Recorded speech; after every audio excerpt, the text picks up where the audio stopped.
Welcome to our channel. Today we're diving into the fascinating world of virtual reality. Stick around to learn something new and exciting. Did you know that the concept of virtual reality dates back to the 1960s?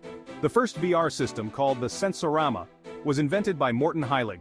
It aimed to provide an immersive experience using multiple senses, including sight, sound, and even smell. Modern VR took a giant leap forward in 2012 with the launch of the Oculus Rift. This Kickstarter-funded project brought VR to the masses, revolutionizing how we experience digital worlds. VR isn't just for gaming, it's also making waves in healthcare. Surgeons use VR for training, allowing them to practice complex procedures in a risk-free environment. It's a game-changer for medical education. The VR market is booming.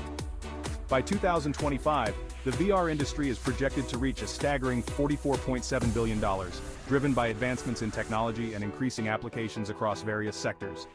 If you enjoyed these facts about virtual reality, don't forget to subscribe Fam Spectrum, and hit the bell icon for more exciting content. See you next time.